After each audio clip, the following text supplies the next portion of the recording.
Here comes the time. The whole wide world will welcome the rising sun. Here comes the time for everyone to see that what will be, will be. This is the time for you and I to stand together as one. Yeah. They will know, they will know. The sun is rising from east to west, from north to south. Can't you see the sun is rising? Oh, you wave your flag and be proud of who you are. Because the sun is rising. We shining so bright all over the world. We are the sun, we are rising. We spent our lives in pain and misery. Never gonna trade our freedom with any mystery.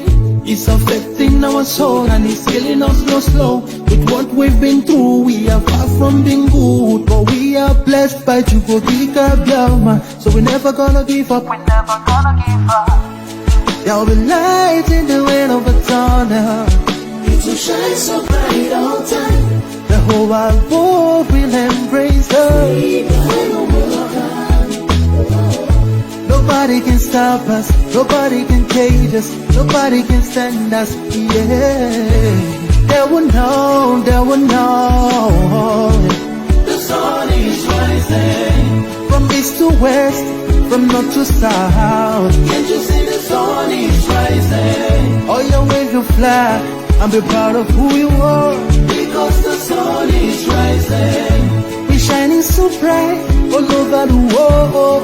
We are the sun, we are rising. The windows and curtains, green lights be revealing. When I think about how blessed we are, goosebumps all over my body. Sunrise to the clock strike, black strands crossing grey stripes. Clashes upon clashes, many lives come to ashes. When I ponder and reminisce, the actions I see malice. Blood on the ground, this is how we fly. Our beautiful flag, all around the world. Blood on the ground, this is how we fly. Our beautiful flag, all around the world. We go carry the cross together, we walk through to Zion. We stumble, we'll rise. How the victory will start. They will know, they will know. The sun is rising. From east to west, from north to south. Can't you see the sun is rising? I still wave your flag all over the world.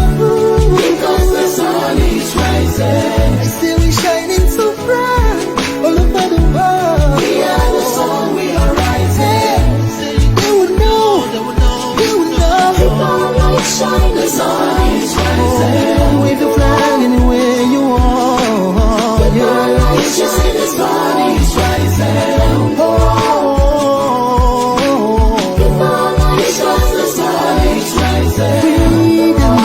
Freedom, yeah. Shine the sun, we are rising.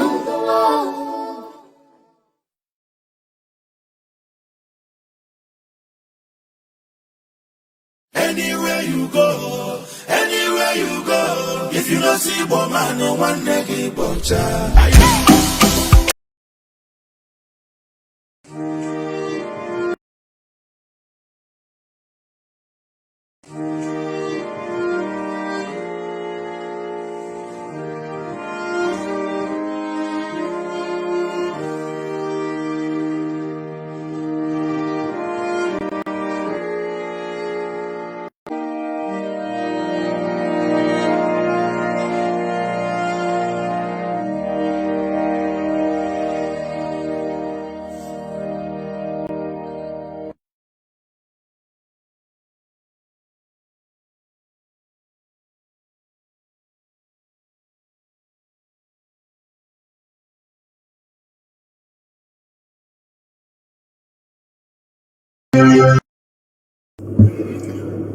Good evening, wonderful people, great Biafrans, wherever you are on the face of this very planet Earth. Once again, we welcome you to our live and hopefully interactive session this very day, this very evening of the 23rd of February in the year of our Most High Elohim, 2021. The time now is 12 minutes past 7 p.m. in the blessed land of Biafra, and the same number of minutes past the top of the hour, regardless of where you are.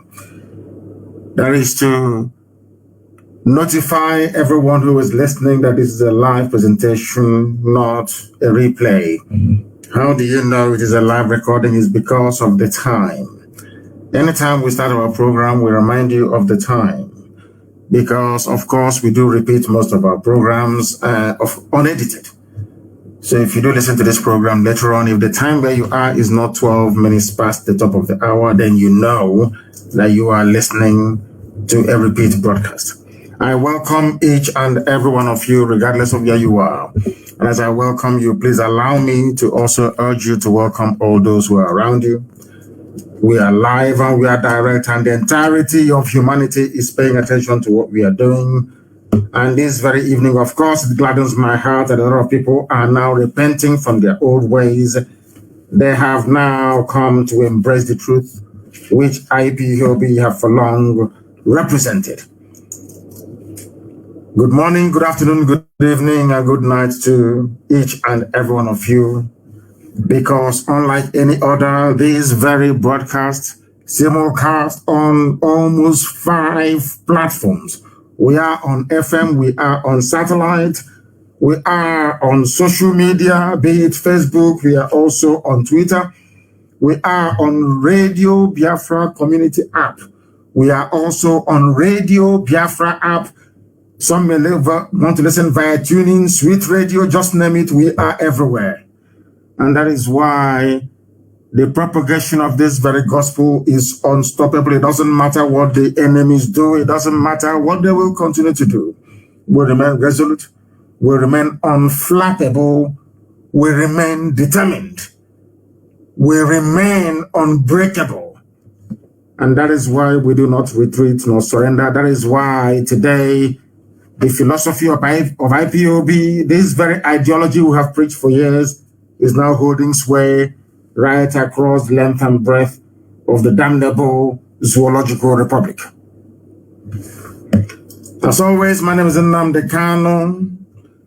I am the leader of the indigenous people of Biafra, the director of Radio Biafra and Biafra Television, and by the very special grace of the Most High Elohim, a servant of the wonderful people of Biafra.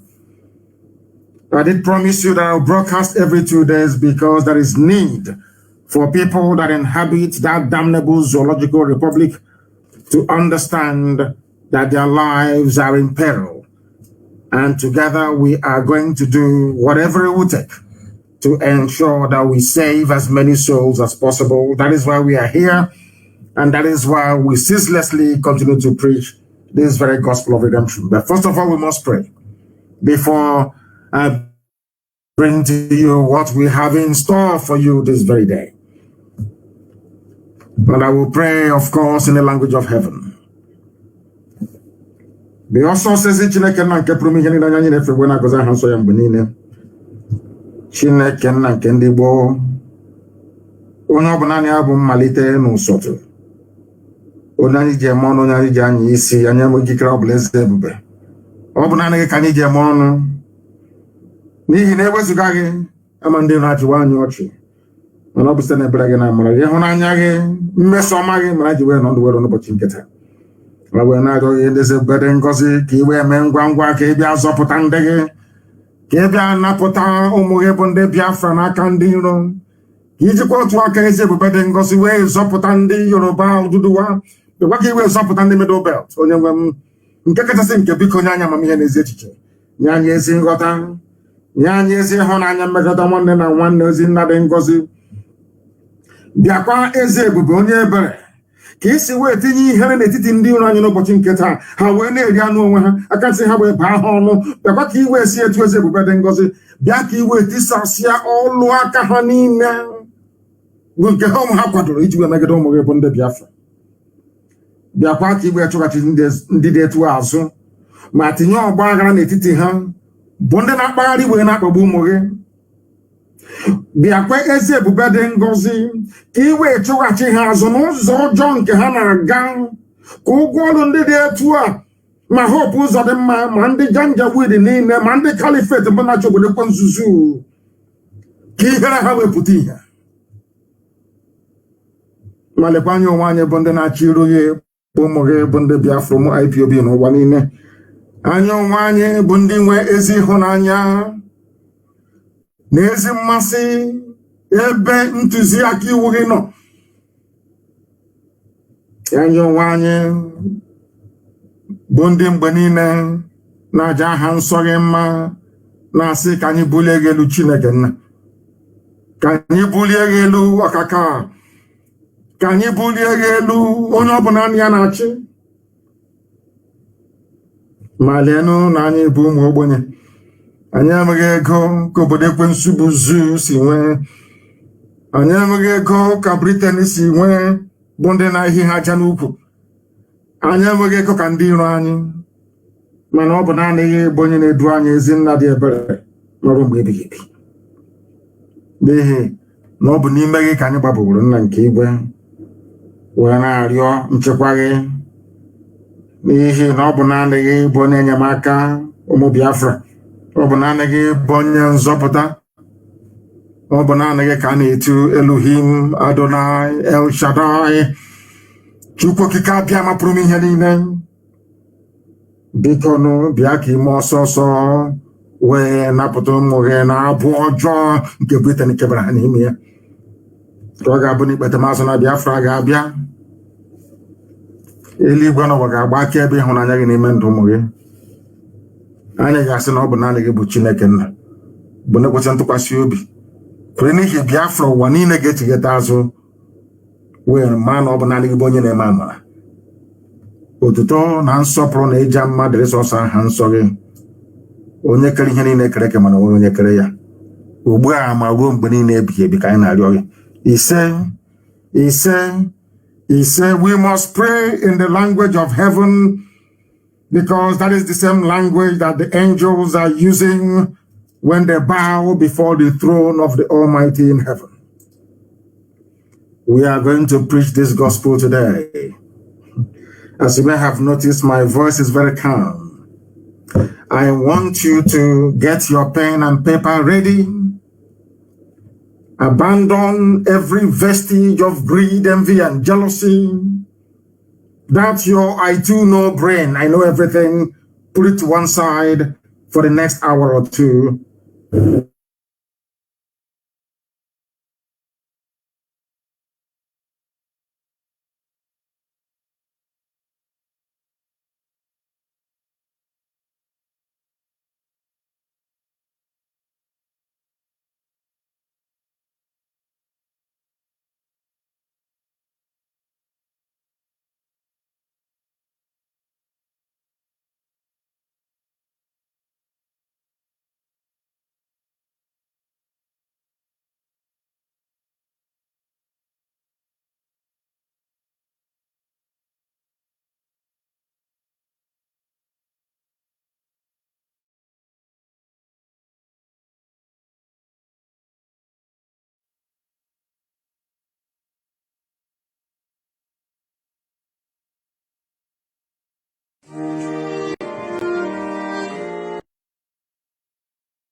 comes the time, the whole wide world will welcome the rising sun. Here comes the time, for everyone to see that what will be, will be. This is the time, for you and I to stand together as one. They will know, they will know. The sun is rising, from east to west, from north to south. Can't you see the sun is rising? Oh, you wave your flag and be proud of who you are, because the sun is rising. We shining so bright. I think we are back. I don't know if we are back. I don't know if we are back because things were a bit shaky. But I think right from the beginning, Things were a bit shaky, but we are hopefully we are back once again. Please, once again, we are back once again. All they can to disrupt us. We are back once again to stop us from spreading this very gospel of redemption. But we are back here live and direct once again, and I believe that all our platforms are working. There are those that have taken it upon themselves to inform me each time that there is a wobble. I need to know that all our systems are working very well. I want to know that all our systems are fully operational. Very, very important, please. Our enemies will try all they can to distract us. Please, I do need confirmation that all our systems, that our output from here is working very well. That is what I want to know, please. Very, very critical, please, that I get this confirmation. Is anybody able to confirm with me? Even if it, yes, we are okay. We are okay. Somebody's saying we are okay. I can see most of the comments. I think it's on Facebook. And Natabugo is listening to us on Twitter via my Twitter handle at mazi NNAMDI KANU. Yes, I don't know if they have fixed it. We have fixed it, of course, here. Yes, they can now hear me. It is now working. Thank you very much. NDBC, thank you very much. All of you. Donatil Sunkem, thank you very, very much. Chieme Okoro said, yes, that it is now working. It is now working. So we are live and we are direct. Once again, it is very clear. And the whole world, they don't want me to preach this gospel because they know what it contains. I call it the end of discussion. After this very program this evening, the people will begin to have a more deeper appreciation of the enormity of the task that is before us and what we are doing to rectify the uselessness that Nigeria has become. We must preach.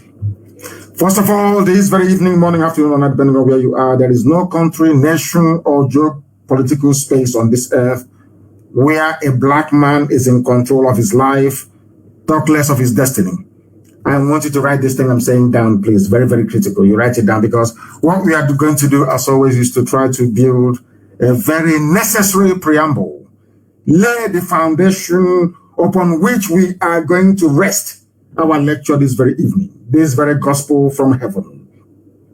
I repeat, and I'm saying there is no country or nation on this very earth where a black man is in control of his life, talk less of his destiny. I know some of you may mention Barack Obama, that he was the president of the USA, but during Obama's reign in the USA, black people were more disadvantaged than at any time in US history.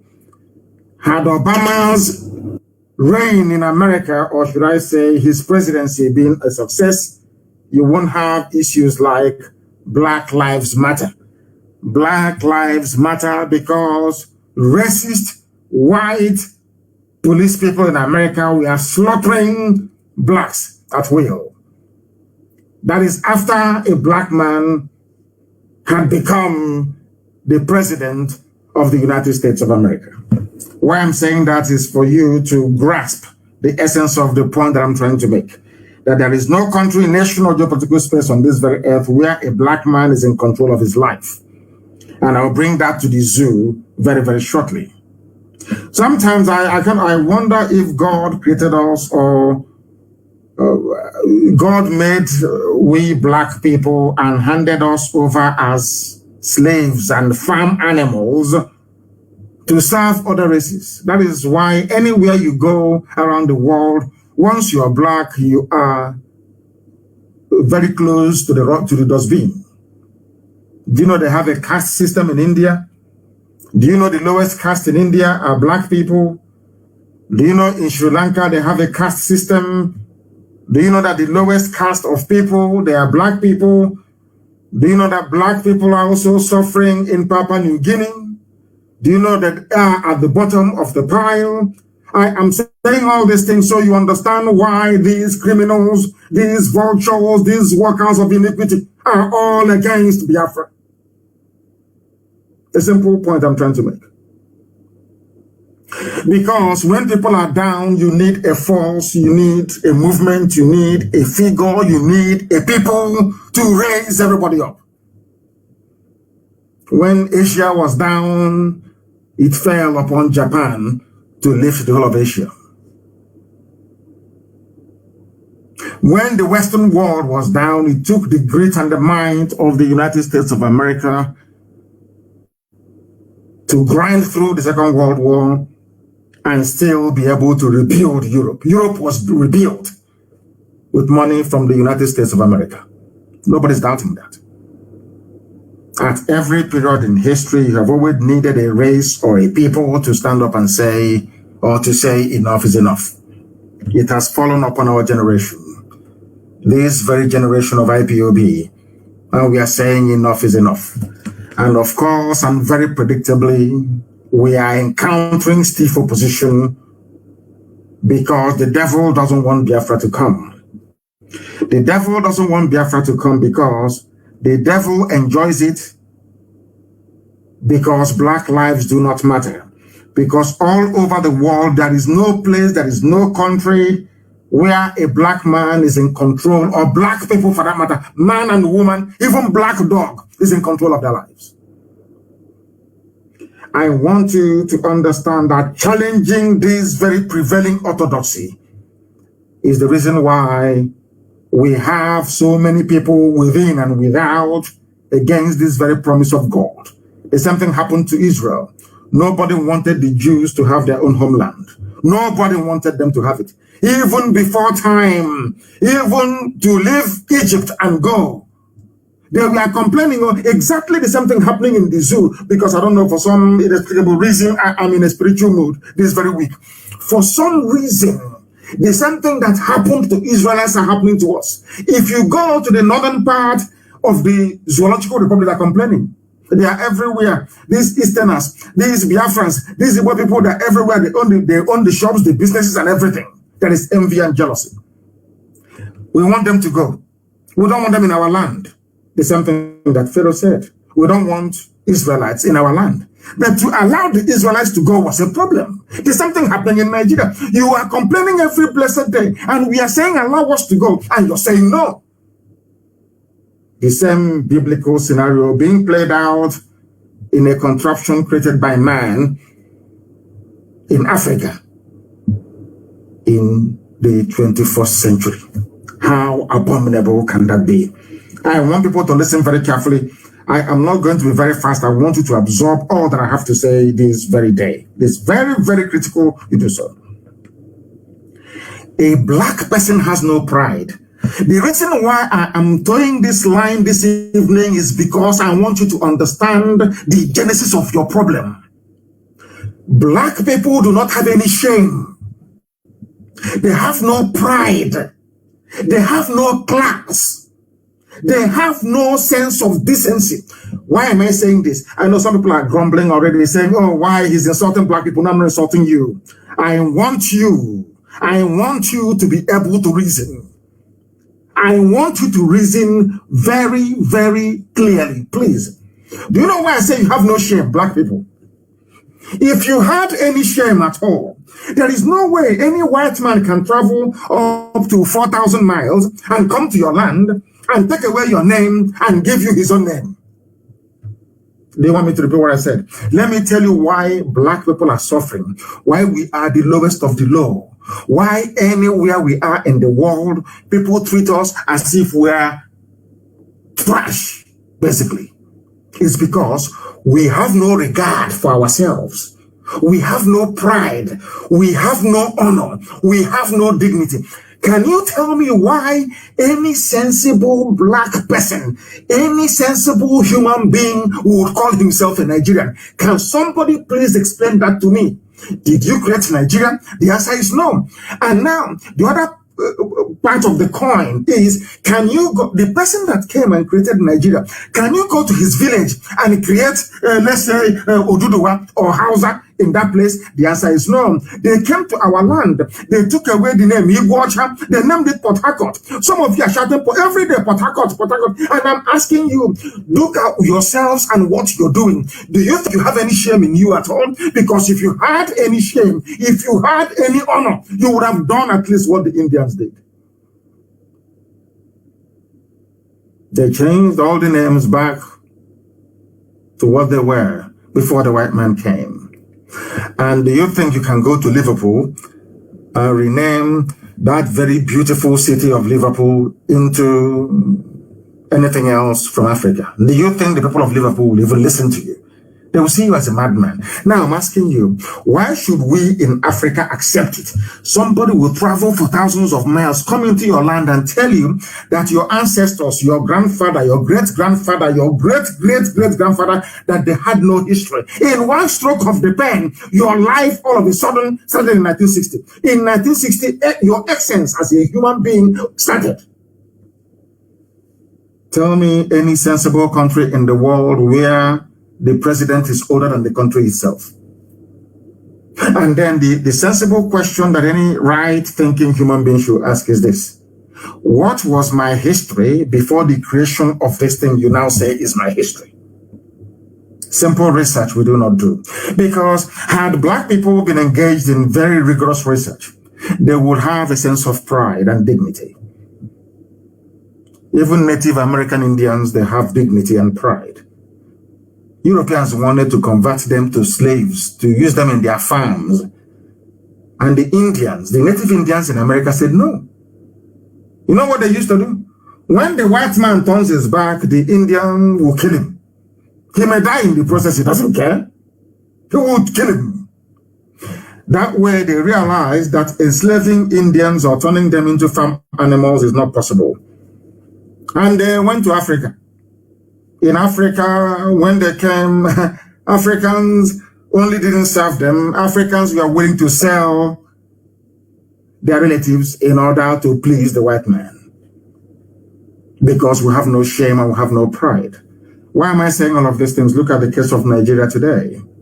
Somebody will come out and say that we are going to kill a particular set of people because they do not believe in what a white man created in Africa. In essence, that is what Lai Mohammed and the bandit sheikh is saying. The reason why we would not negotiate with IPOB is because they do not recognize the legitimacy of Nigeria to exist. Without looking at the reason why. That is the thing about black people. They never look at the reason. Nobody has ever bothered to sit down and say, why is IPOB insisting that things cannot continue the way they are? Of course, I'm very happy that some of them have now come around. They're beginning to reason like human beings. They are now beginning to reason like human beings. I don't know why a black man has no pride. If you have a pride in you as a black person, you cannot open your mouth and call Iguacha Port Harcourt.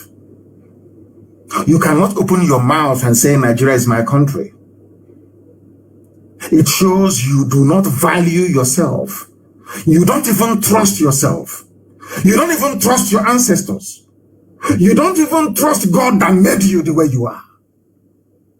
You have no shame inside you.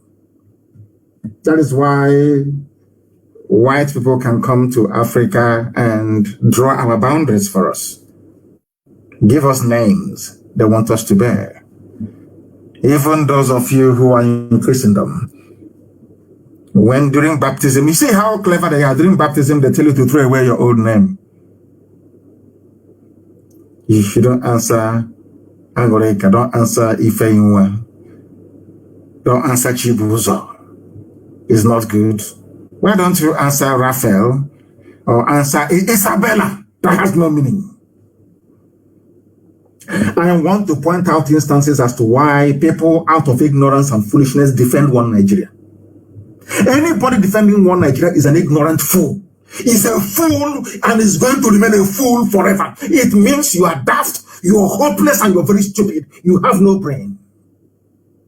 Had Nigeria been created by people coming together, as most people had campaigned for or agitated for many years ago, but lacked the balls to execute it. And the likes of Shoyinka and Tinubu insisted that what we want is a and Abakoba, of course, sovereign national conference. So no matter what the Janjaweed is doing, no matter what Britain is doing, you say no, we want sovereign national conference, and then after that a referendum. But today you have pride. People wonder why we are the way we are. We are the way we are because Biafra was the first African country, second African country to taste freedom, genuine freedom, not flag independence, not neocolonialism, no, genuine freedom for 3 years. The children they gave birth to is carrying on from where their father stopped. Because you know why? We are Biafrans, and in us there is a lot of pride. A lot of pride. I have told this story so many times that I'm sure that even some people may be bored of hearing it, but I will say it once again. One of the things that formed my outlook on life was Alex Haley's book I read, Roots. I think I was a 17-year-old when I read Roots. I read Roots, and a very brilliant book, I must say. There's an adaptation of it. I think it's a movie now as well. So some of you who are not taken to reading very voluminous text, you can go and avail yourself of the cinematic interpretation of that very brilliant book. Roots, R-O-O-T, Roots, R-O-O-T-S, Alex Haley. In that very book, that was why when anytime, or the two previous occasions I went to America, I had to go to Georgia, Atlanta, Georgia. From there, I drove, or somebody drove me, which drove me for, what's his name? What's his name again? I've forgotten his name. I don't know if it's old age that is coming. I keep forgetting things these days. I've forgotten his name, but it will come to me. He drove me for 5 hours. He's based there in Atlanta. We went to a place called Savannah. Because when I got into Georgia, you see, I said to them that I want to go and see that very place that an Igbo man said he will not be a slave to a white man. I went there and I prayed. And that very place is called Savannah. And the woman that has the house, that her garden is actually on the very spot at the bank of this very creek where they drowned themselves. She was enthralled. She said, yeah, people come around here to have a look. We were there to pray. You see, at that very spot was when white people realized who we are. That these people are a very, very proud race and very stubborn. You see, they brought them all the way from Onitsha. In fact, basically in Obaro, they took them from Obaro and traveled all the way to US, men, women, and children. And when they inquired what they are there for, why they bound them in chains and brought them all the way to America, the white man said they are going to be sold as slaves to work in the farm to become somebody else's property. And they said, instead of me to become a fellow human being's property, I would rather die. Do you know the reason why this part of Black history is not given due prominence? It's because it will teach our children who we are, that we are a very proud race. That is why people must understand, when they look at the Biafra IPOB agitation, they must understand where we are coming from. If you are another race, you may be comfortable with being a slave. That is your business. But where we come from, in the land, the original land of the free, where God Almighty in heaven is the king. Biafra was a kingdom where only God in heaven is the king. That all men are born equal before God and fellow men. We gave the world democracy. Biafra gave the world democracy before the great king. Don't take it from me, take it from the white people teaching it in the universities. In Argentina, that is what they teach. It's a fact. That is why they don't want Biafra to come. Because you are the light of the black race. That is why Janjaweed can't understand us, because their reasoning is too low and is too poor. They know nothing. They know absolutely nothing. They don't know. When you see us agitate for Biafra, you kill us, you don't know what is driving us. Do you think we are doing this thing out of our own? What we are doing is of the spirit. Unless you are in the spirit, you can't understand it. If you're a zoo animal, you cannot understand the Biafran. You can never do. Never in your life.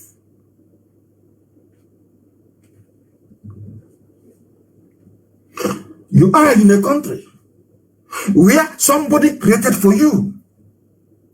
1960 Nigeria won independence. In your life started in 1960, and every day you wake up as a grown-up person, lettered and educated, you don't ask yourself, what is the history of my grandfather? You don't ask, because you're black, and every nonsense that comes to you, you accept. Ask yourself why we go and protest. You kill us, we go and protest. You kill us, we keep going. You kill us, we keep going. Have you ever wondered why? Do you think that what we are doing, that we even know what we are doing? No, we don't. What is driving us? What is driving our essence is something beyond the comprehension of a black person in Africa. You can't understand it. That is why Biafra is an enigma.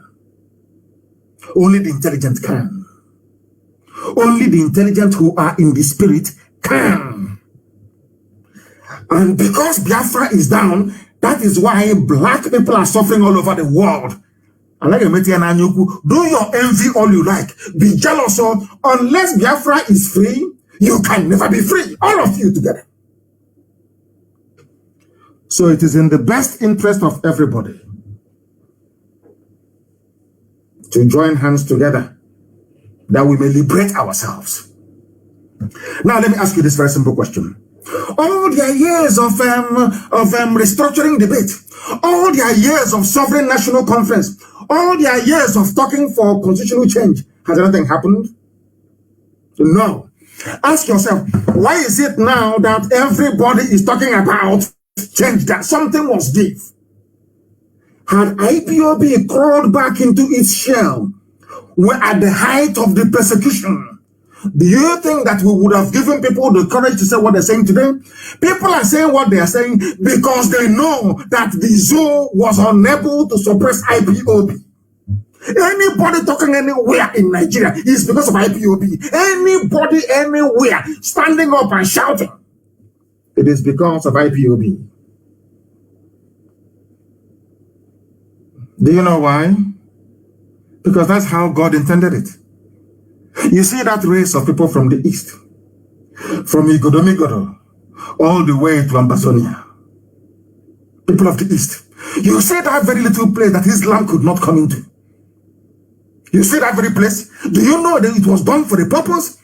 Do you know that the time Islam was making it to the west coast of Africa, every country in West Africa, Islam, Quran dipped, or they dipped Quran in the Atlantic? Only the east. Have you, people, I don't know, have you ever sat down to ask yourself why there is Islam everywhere else, but not in the east? Because you don't know. You see, because Elohim never wanted it.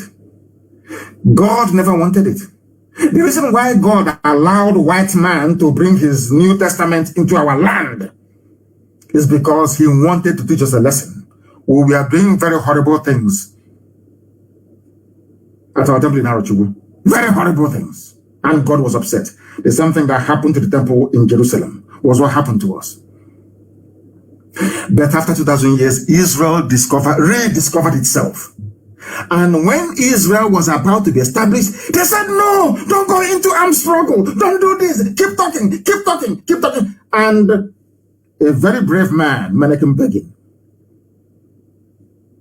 of Likud party, the founder of Likud party in Israel, Menachem Begin, I think at one time was also the head of Mossad. He was the prime minister.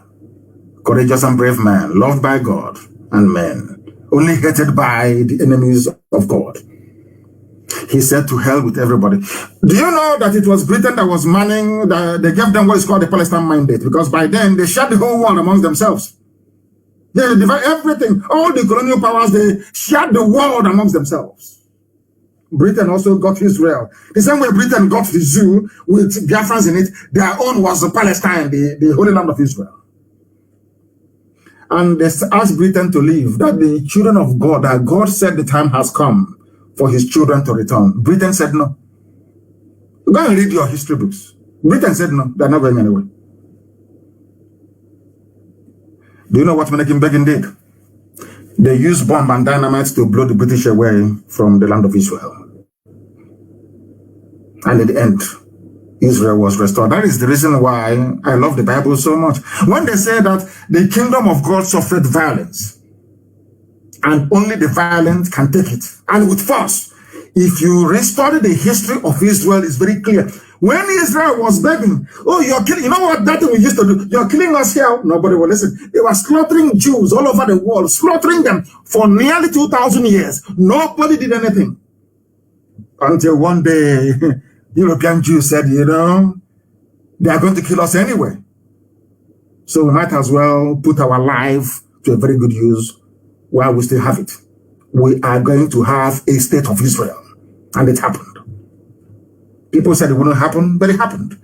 The same way we are going to have Biafra. It doesn't matter what you say. We have the lives to commit into it. And in the end it will come. Because nobody can come from a place called Nigeria. Only if you are an animal. Only if you are a compound fool. Only if you are a degenerate idiot. Only if you don't have any brain. I keep asking you, okay, let us take your family now, for example. All of us, we have our own homes. Is that not correct? You have your wife, you have your children, and all the rest of it. And maybe some of you, as you're listening to this very broadcast this evening, you're with your family and you're eating and dining. Is that correct? Oh, how about if I walk into where you're eating now? It doesn't matter where it is. Let's say I walk into a family at Ijebode this evening and say I am a Biafran. And by the way, I want you to change your name. This night, the name of this village. No, in fact, Ijebode, I want to change it. And I want you to call it Ijebode New Mbise. Are you following? What will you do to me? Even Janjaweed, if I were to go to Sokoto, doesn't belong to them. And I'm very happy today. There's a clip I will play, not audio I will play for you to hear. And I'm sure our media will go and get it and spread it everywhere. When Mailafia was talking, Dr. Mailafia was talking on channels, that's Janjaweed TV station. He is apart from we in IPOB, he is the only person I've heard use the word, the Habe Hausers. Today, I knew that the man, he reads his books, he's intelligent. When I mentioned the Habe monarchy, some of you don't know what it means. When I mentioned the Hausa, their name was the Habe, H-A-B-E, the Habe monarchies of the Hausa kingdoms. None of you knew what I was talking about. But today, my Lafia, I heard him say it. I go, to be honest, we are learned. I'm being honest with you. But we shall get to that later. We must change where we reason. Black people, and if you like it or not, as I warned you, as I explained to you a few days ago, as I explained to you people a few days ago, if you ask Angela Merkel when they were exasperated with the presidency of Trump because they didn't understand him, they will say, these are European ministers. Oh, listen carefully to how white. Now I understand why white people, they have so much, they make so much progress. A white person, I heard Angela Merkel, the leader of the strongest nation in Europe, Germany. By none, Germany is the strongest nation in Europe. Do you know what she was saying? Oh, we want President Trump to show leadership. He is the leader of the free world. This is the German prime minister saying that another head of state is the leader of the free world, because they understand that if America dies today or is suffering, they know they're all sunk. Do you think an African head of state will do that? You have jazz. Never. Pride and envy won't let them. Jealousy and greed can't allow them. That is why they don't want to give Biafrans credit. They know who we are. They know, as I said to them, how many hours did your protest last at Lekki? Not up to 5 minutes. The vacuum swept all of you inside Black Maria, and the protest is over. Because I did not bring out IPOB. I did not bring out Biafrans in Lagos. Had I given the order, come out for protest, by today, the protest will still be on. It is nobody's fault. That is how God made us. It is not, I am not bigoted. It is not about ethnic jingoism. It is not about a sense of racism. That is all rubbish. But the creation as we know it started in my land.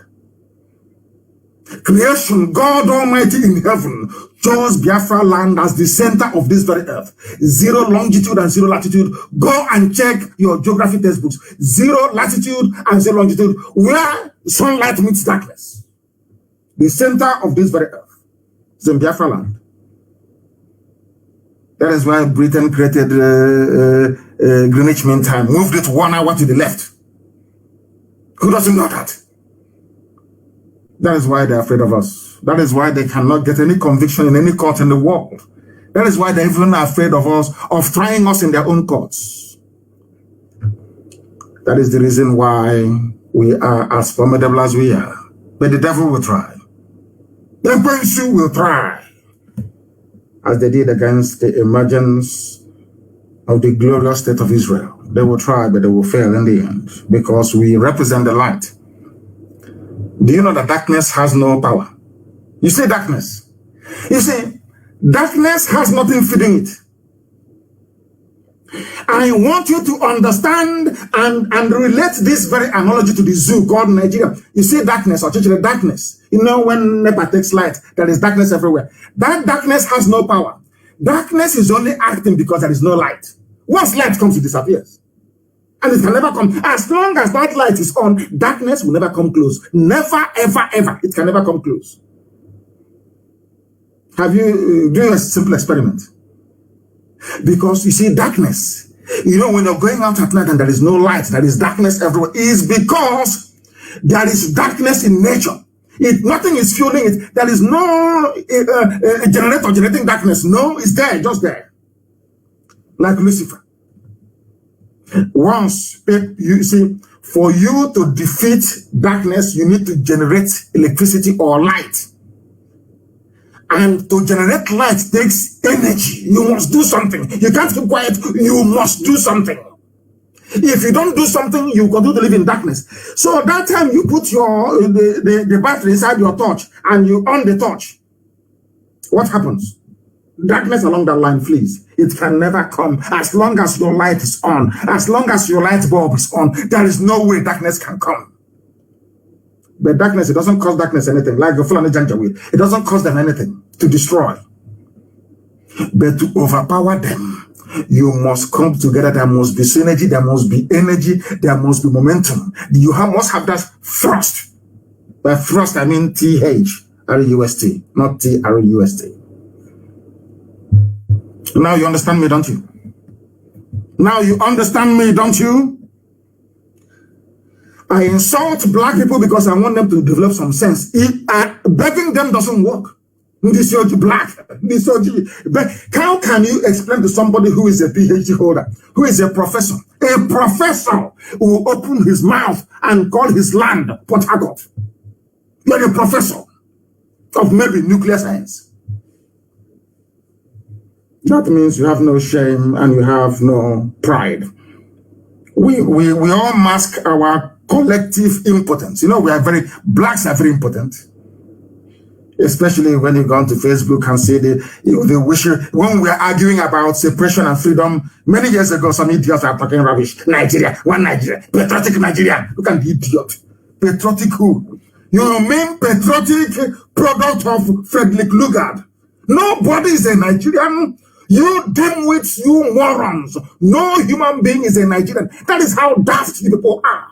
The sooner you search for salvation under your ethnic identity or nationality, the better for you. Shameless people. Who is a Nigerian? Let me ask you. Who? Is it the one from Mali with AK-47 somewhere in Mina, raping and killing people? People without a collection of people without honor or shame. God have mercy on your ignorance and the wretchedness of it. We love to mask our collective impotence by seeking solace in English language. That most of us don't even know. You see one idiot writing, you're writing grammar.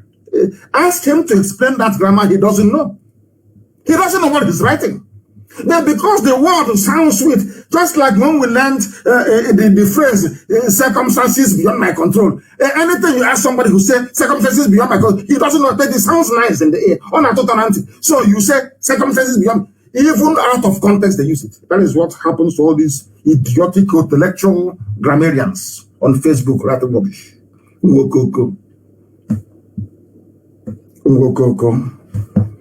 Now listen. Imagine how powerless we have been for years to make minor, what I would even call insignificant change like ordinary restructuring. Ask yourself this question. What would it cost for an to restructure? Nothing. No, it doesn't. Nothing. Those championing restructuring, they don't say let's break Nigeria. No. They said let's make things better. Somebody somewhere said no. Go through your senators. Because they know they have the numerical strength to frustrate whatever motion or bill that you have on the floor of both the House of Reps and of the Senate. And somebody who is so blatantly disadvantaged will rise up in the morning and tell you he's a proud Nigerian. I want to demolish these intellectual Lilliputians. Let me put it that way. They are minions. They are nothing. They hide under grammar. They spend 4 days. They go to the dictionary, cramming every rubbish. They come and they write junk. Because they are inferior. Because you see, an Englishman speaks English. And they are so inferior that you have to write. You want to aspire to write like an Englishman so you can perhaps acquire some of the aura of an English person so that your peers can respect you. But you are making an absolute idiotic fool of yourself. As most of you may know, I have been to many countries around the world. And there are people who write and speak their language with every pride. Every pride! You come and you speak, they say, oh, you speak English? You say, yeah, okay. Why don't you learn my language? Oh dear. Simple change, as something as minor as let us go back to the regions that was working. Fulani said no. Only one group, and they're a minority. A bunch of Janjak, a minority. They are not up to 20 million. They're not up to 20 million. It's so ridiculous. I thank God that the houses have woken up after many years. Sometimes, if you're IPOB, you pat yourself on the back. You have changed so much. I'm telling you that you have changed the thinking and the reasoning capacity of most people in that damnable zoological republic. And we must continue. We're not going to stop. Imagine how are you hearing of sovereign national conference anymore? That one is dead, though.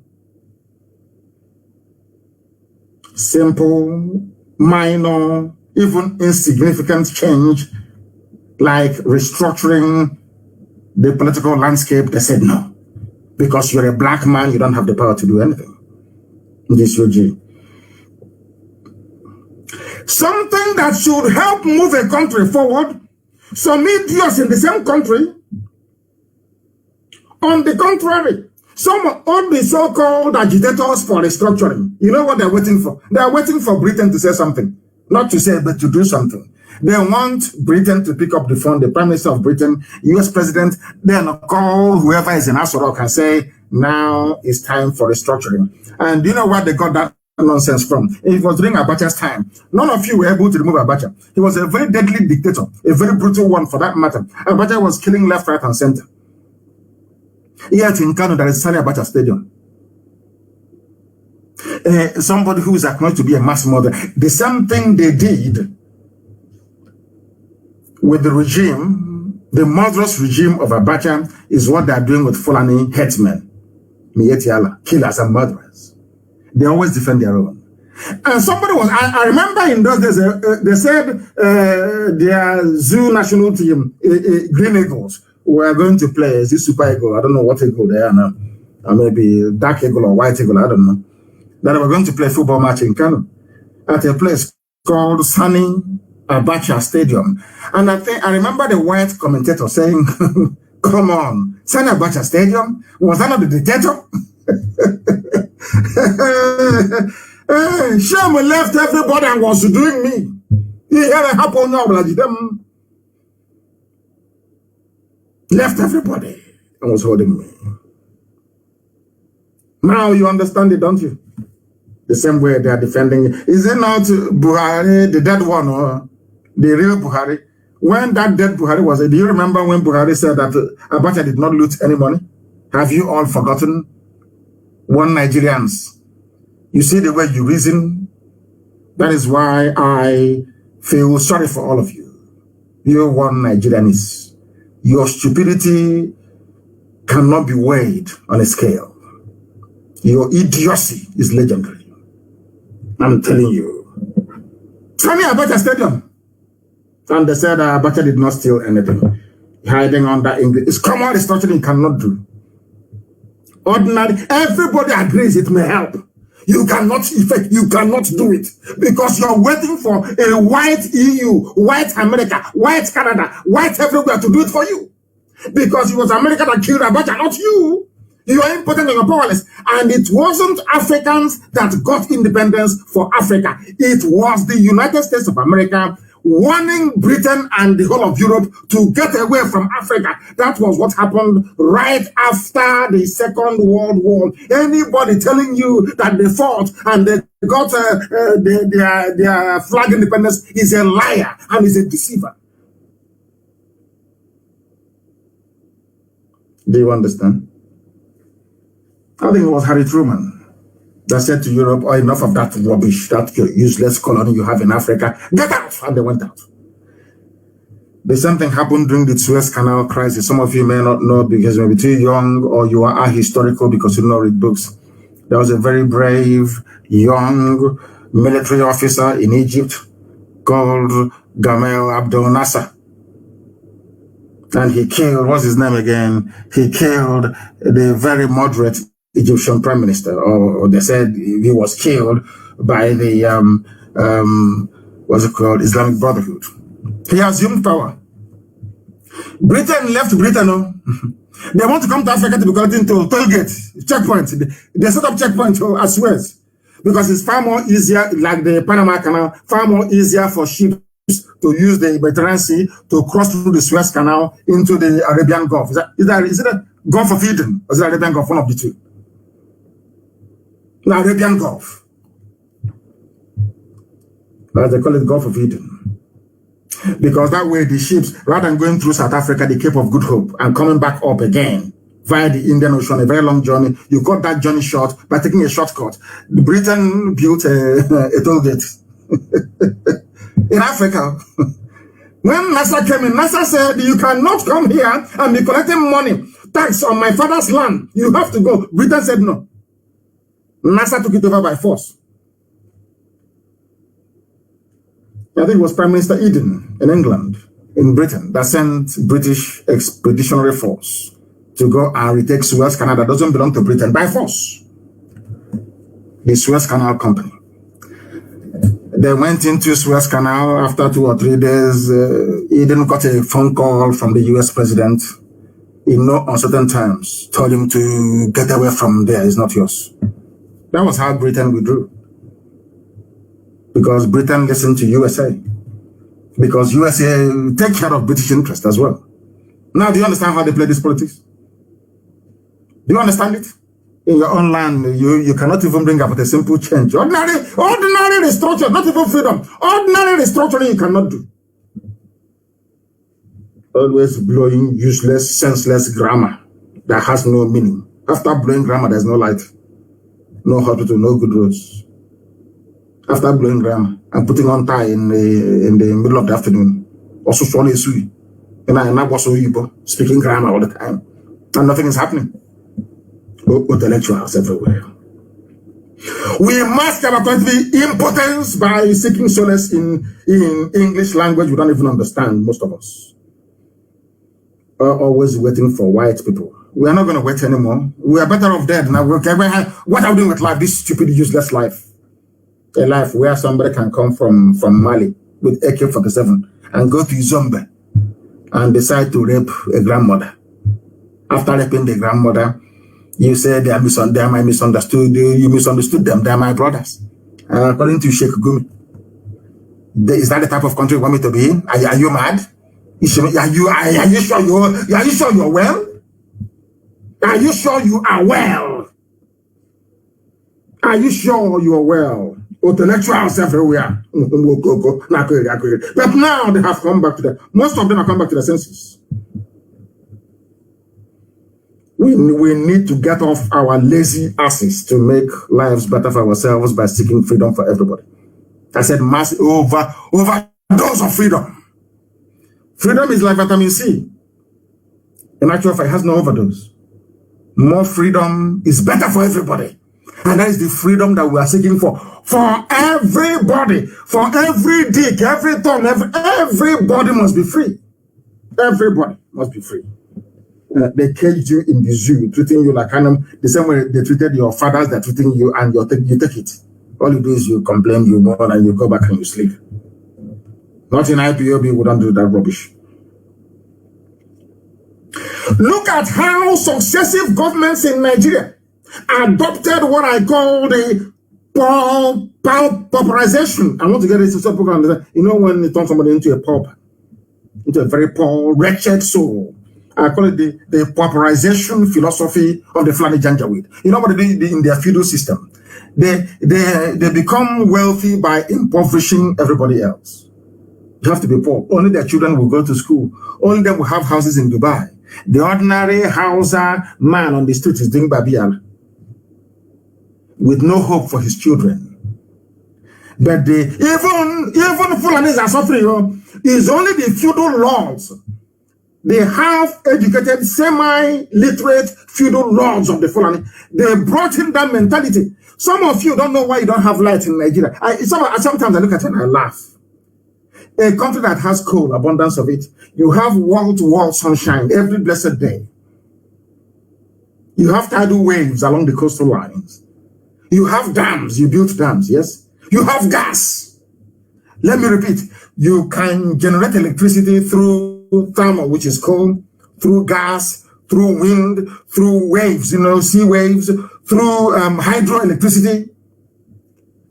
All these things are in abundance. Some of you go to China, you see, they even make fake solar panels, and it works. A country of 200 million people cannot even utilize Kainji Dam that they built.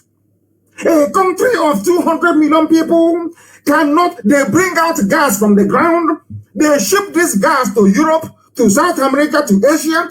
Those people, they have 24 hours electricity from the same gas that you're shipping from Ohaji. But people on Ohaji don't have any light.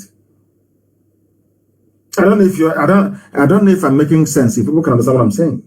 It's a lecture. People in faraway Japan that has nothing, they have light. People in Enugu that has coal under them, as you're walking in Enugu, it's all coal under you. They have no electricity. Do you see how stupid black people are?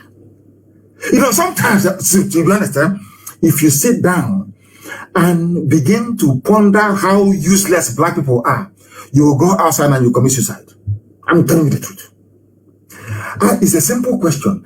How come I produce crude oil from no, you don't produce. God gave us crude oil. You export the crude oil in one barrel that contains everything from kerosene to paraffin to engine oil to plastic, everything. And then you only import petrol that you used to drive your car and diesel. Whereas you have refineries in your country. Let me be very honest. It's not pulverization. Pulverization is to make something disappear. That's to pulverize. Pulverize is to make something disappear, not pulverization. To impoverish somebody. Impoverishment. That is the philosophy of the Fulani. That's what they brought into Nigeria. So don't you know that? If they give you 24 hours electricity, which they can, all those girls they are taking to Dubai will not be cheap anymore because they'll have their own jobs, they'll have their own cars, they'll have their own businesses, they'll have their own mansion. That time you have to start buying flour and chocolate and behaving very well. No, that's the difference. You know, abroad, when you want to talk to a woman, you have to buy chocolate. You first start by begging. Can we eat together? That's why you may wait for 2 or 3 months to get reply. Then after that, you start to buy chocolate. You will know every brand of chocolate. You may buy one, you say, I don't want the one with milk inside it. I want original chocolate, the dark one that is 99% cocoa. You guys start looking for that one as well. Then after that one, you go into the business of buying flour. By the time you finish buying flour and chocolate and going out for dinner, you will know that kaki and leather are not the same. They don't want to go through that process in Africa. So what do? They impoverish everybody. They make the women desperate, looking for somebody to do their hair for them, to buy lipstick, to buy ordinary sanitary towel. Some of them don't have. Then now that makes them very cheap. Now do you see why they're doing it? Why is it? Why do you think they stopped you from the closed door? Industries were there before. You see, let me tell you, there is something people don't understand about Nigeria and people ruling you. I feel sorry for you people, honestly, because you are not educated. I'm sorry to say. You people are not educated. Nigerians don't know the meaning of education. Do you know there were factories before in Aba making glass? Today imported from China. There's a glass factory in Aba. Do you know there is a textile mill in Aba where they weave cloth? Do you know that in Aba they used to make soap and detergent? Today imported from China. Somebody sat down in Lagos as a government minister and head of state and destroyed all these businesses. The same person is telling you about one Nigeria. I want you took me out of my job that I was doing. That was the reason why PZ, Patterson Zokonis in Aba left. That was the reason why Lever Brothers left. That is the reason why Leventis left. Some of you may remember Leonard Shoes in Aba, even in Omaha. You may remember Bata Shoes in Aba, even in Omaha. In Omaha, we had ceramics.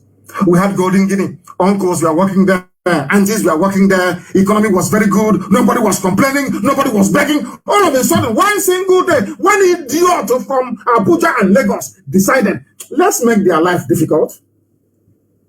Ceramics was shut down.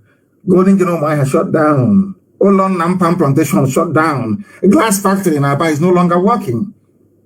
And you know, let me tell you how evil they are. They come back and say, all these unemployed youths, but where the youths are supposed to be working, you as a greedy, evil, wicked politician, you shut it down. Now, after graduation, where do you want them to work? Because it's common sense. Some of you don't know that Michelin was in Lagos. They used to make tire in Lagos. Michelin was in Lagos. You don't know that? Imagine that these Fulani, Janjaweed, primitive people had the mindset to say, let's grow the economy. By now, there will be no banditry because people will go to work. By the time you finish work, you get home and your wife or your girlfriend will handle you very well. You will not have any time. You'll be thinking about the alarm waking you up the next day to go to work. Do you understand? All of these things I'm saying is not rocket science. It's simple common sense. Do you know the white man has it, black people don't? Those that do in the black world are very, very few, insignificant few. As somebody said, these are blood-sucking fools. You got a politician. Our senator from he spoke on the floor of the house. You see that wretched girl at Channels TV. That stupid girl. I don't know what they call that idiot. Trying to, I don't know the English, trying to mimic a white accent. I don't know what her name is. The one that interviewed Senator Baribe the other day. They see all these things. Ask the minister, please, minister, the largest textile mill in the whole of Africa, with the exception of South Africa, was in Kaduna. Kaduna, the largest textile mill. It is shut down. There is a car company called Leland Dav. Iveco, I-V-E-C, I think it's an Italian company. They used to assemble their cars. Do you know there was a time, this thing now that Emerson is doing, do you know there was a time that Volkswagen from Germany was assembling their cars in Nigeria? Do you know that Peugeot was assembling their cars in Nigeria? I don't know if you're aware of it. No, some of you are too young. You don't know. Then, was anybody complaining of hunger? Was anybody complaining? In those days, all you need to do to be able to, you don't need to buy any bone straight hair. All you need to do is to write a very good letter to somebody you like, and they will respond. You don't need money to do anything. Money for what? Everybody's feeling very well. These idiots, they never liked it. They don't like it one bit. They want to control you. How Fulani controls you is by making all of you poor. By making you poor, you start to eat each other, to grovel. Even when you're hungry, you start looking for something to eat immediately. That was why they broke NSAS, the first protest and the second one, because all of you are hungry. They made it so. Once a black person is hungry, you can control them anyhow you like. They go to China, they borrow money, they buy Chinese products. Even I'm not saying don't buy Chinese products because China has the grace already. That's how God blessed them. But the little things you can make in your village, you just make them. They won't allow you to. Somebody said, somebody said, I'm going home to build a factory. I said to him, good luck. He came back one day and said, do you know that all those machinery that are still at Apapa Wharf, and now they are rotting away. I can no longer use them. These are the demons you have as your politicians. These are evil people. Evil beyond evil. You don't know how much they hate you. We speaking this way, we are the ones that love you because we want you to change. You don't know how much they hate you. Remember how they used to rejoice and enjoy before. Yoruba is fighting Igbo. Oduduwa is fighting Biafra. They love it. They are fighting themselves. Fulani will be enjoying. Today it has turned. Because there is three elements that God decreed that man cannot live without. What I mean by man is also women. You see, food, shelter, and clothing. These are essential needs that every human being will always aspire to have. Do you know what happened to people in the zoo and by extension all across Africa? They know for you to get food, shelter, and clothing, you need money. For you to get money, you need work. And all your focus, all your life is going to be how to provide for yourself and your family these three essential elements, or should I say ingredients of life. But in Nigeria, you don't have it. You know, sometimes I ask myself, do you see somebody who's pushing truck or pushing wheelbarrow, or a graduate driving keke napep? Some of you have PhD and you're driving keke napep. Some of you are driving, riding Okada to make a living. Are you going to be able to build a house by driving keke napep? Maybe you mowed one block a year. And if your child were to grow up and to start driving, you will need to get to the 10th generation in the next maybe 500 years or 500 something years for you to be able to build a house. That time you're long gone. And those after you are long gone too. And now what I want to say to you is that what they're doing in the zoo is deliberate. And what IPOB is doing, what we in the Biafra movement is doing, is to set all of you free. You may not like the approach, you may not like the style, but it is the truth that we are preaching here, and we will continue to preach it. That is why you have high levels of illiteracy. But all of them, from Atiku to the dead Buhari to all of them, their children schooled abroad to Saraki. All of them, their children went abroad to study. But they neglected their mates. Their age mates gave birth to bandits that you have today.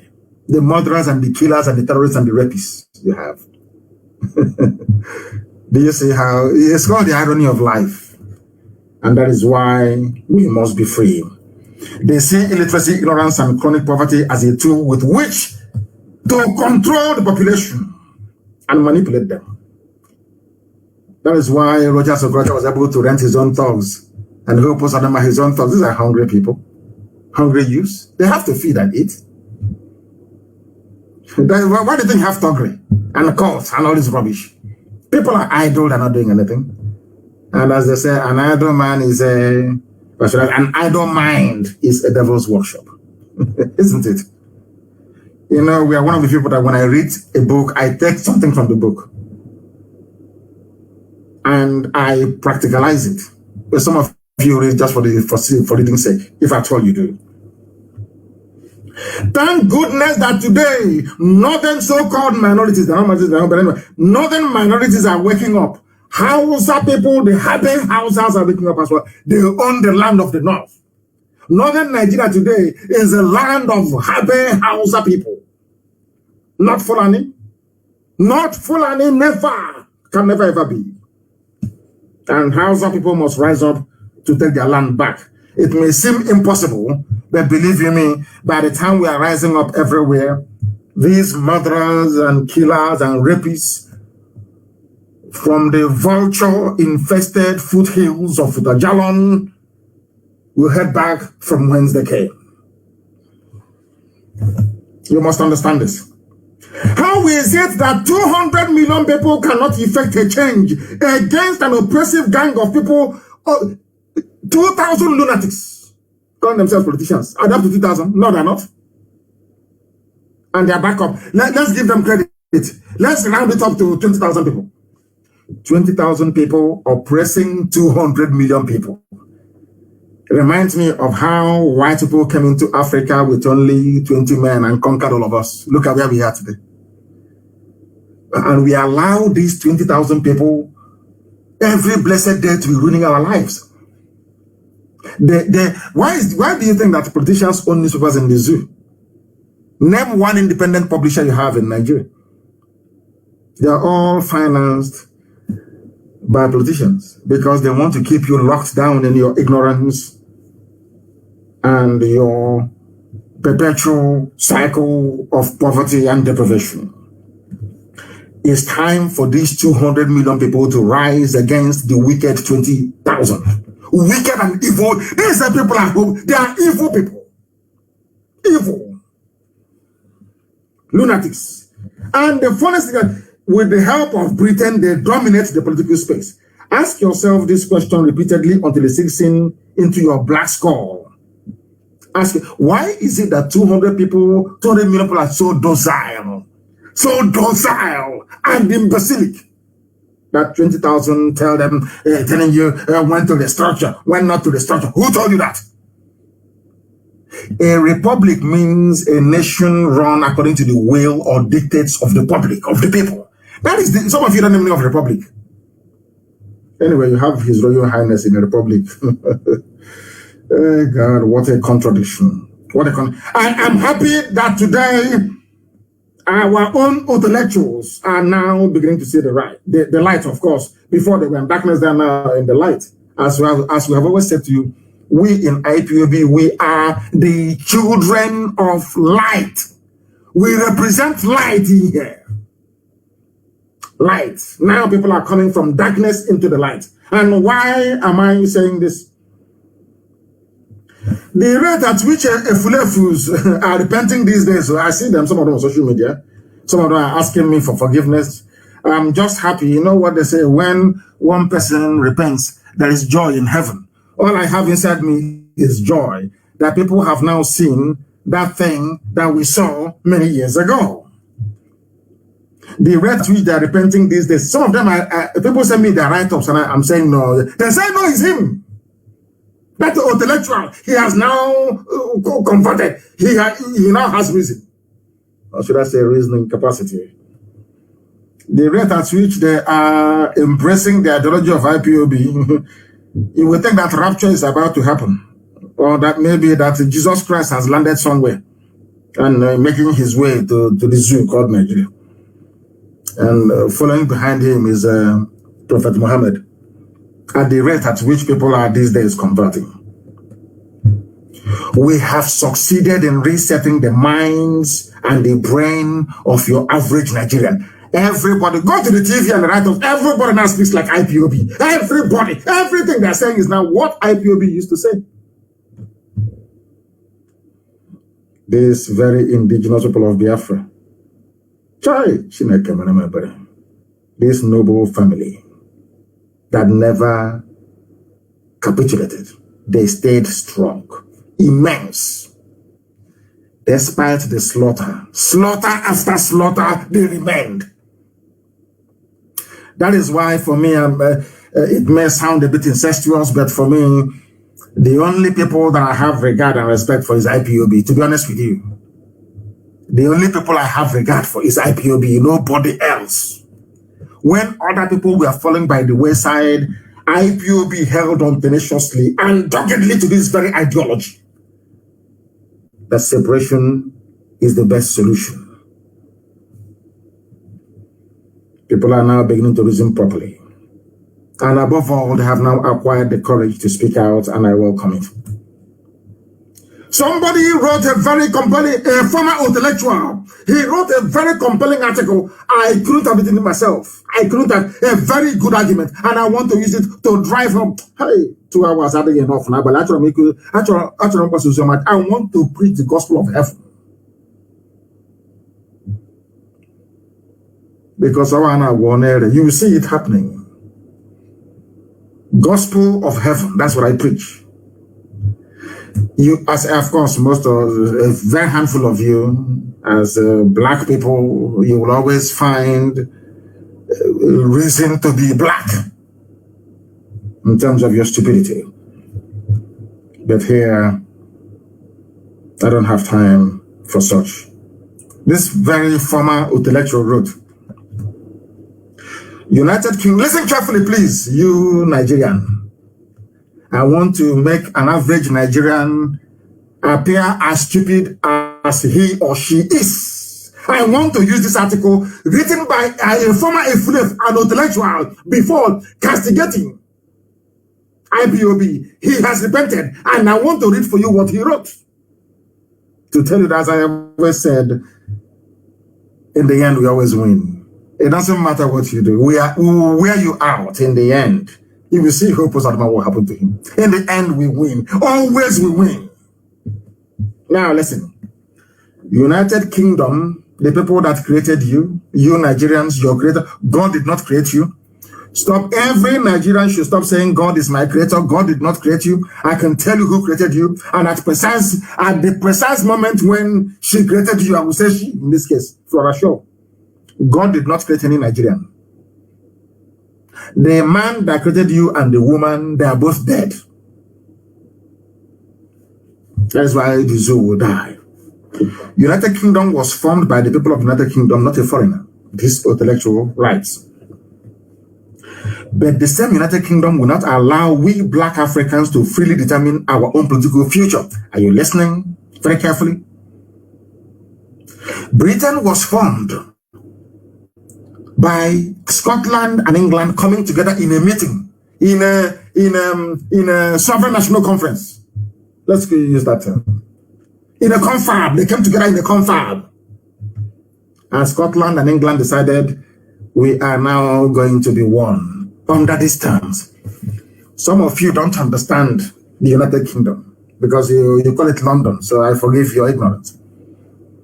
Do you know that in Scotland, United Kingdom, which is part of the UK, that they have entirely different judicial system?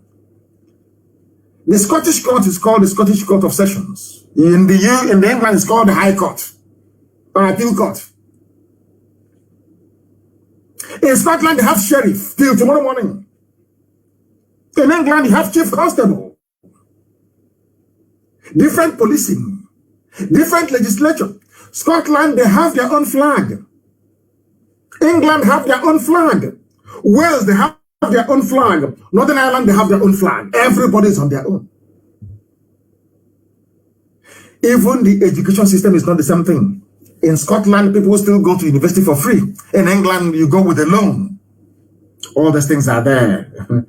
But do you know what I find astonishing? The same United Kingdom will not allow you to have the same thing that they have.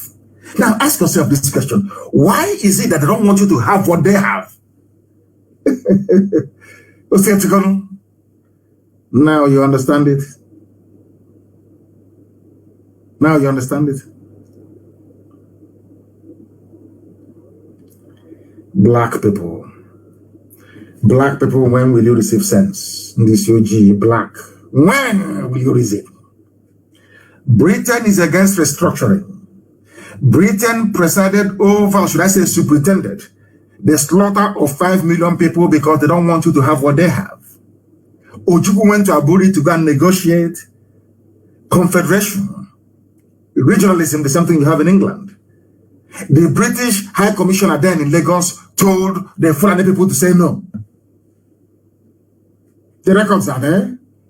Ojukwu never went to Aburi to go and secede. Ojukwu went to Aburi to go and get what you're fighting for now was what Ojukwu was fighting for in 1967, but none of you knew. They used their propaganda BBC to deceive all of you. If you meet an average illiterate, useless Nigerian, he will tell you, Ojukwu went to war, Ojukwu went to war, Ojukwu went to secession, seceded. That is why I said that, anyway, by force, they will receive sense, intellectuals everywhere, black people, they eat their own flesh. You eat your own flesh. But when you see a white man, you jump up and start, you stand and you salute him immediately. That is why a vagrant, a street, a homeless white man can come to Africa and become a manager in a top company. You have no regard for who you are. But we are IPOB, and we have regard for who we are. Britain, they have restructuring. Scotland is on their own. Britain, why can't I have what you have? They say no, because we're a nigger. We created you. How can they are playing God? We created Nigeria. Every Nigerian is a British product. Some of you are like a factory product to them. You are like a factory product. And the worst factory product you can ever have is the one that doesn't know that he or she is a factory product. I'm very sad indeed. Britain, give us what you have. Common restructuring Britain will not allow us to have. This is what is called total control. They own you. Fulani are doing what they because Britain is behind them. Fulani can kill all of you. No, yeah. Britain will say it's farmer header clash. Farmer header clash. Farmer header clash. They are raping your mother. Fulani Janjaweed is on top of your mother with AK-47, raping her in front of you. You are calling the British High Commissioner. Come and say, it's farmer header clash. You are farmer header clashing on top of a woman. Is that farmer header clash? Is that farmer header clash? I ask of you. Black Africans, even in the United Kingdom, have a better political prospect than those in Africa. This is the reality that we black people have failed to confront. A black person in England, in the UK, has a better political future than a black person in his father's compound in Africa somewhere. The worst thing to ever happen to Nigeria is the primitive feudal mindset of the Fulani Janjaweed, aided and abetted by British neocolonialists.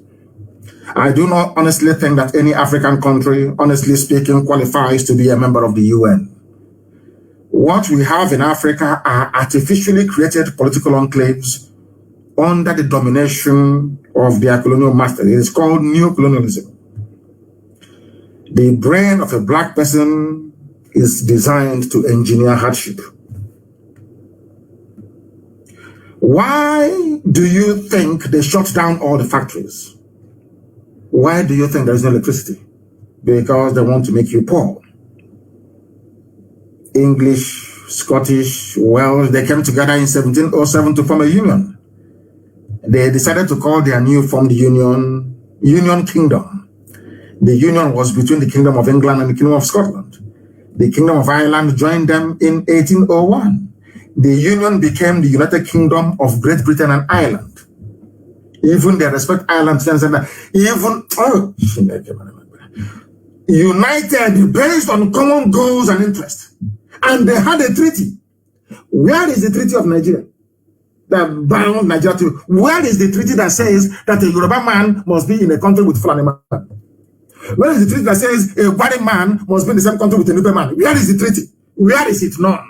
A white man is your treaty. Very, very sad indeed. Very, very sad indeed. England, they have their own flag. Everybody, anyway, and they have a Union Jack. Go and look at the Union Jack, the United Kingdom flag, the British flag. You will see that every nation is there in that flag. They don't want us to have the same thing. Do you know that even their passports are different, their currencies are... Do you know that in Scotland, the pound in Scotland is issued by the Royal Bank of Scotland or by Bank of Scotland? It is different from the one issued by the Bank of England. Are you people aware?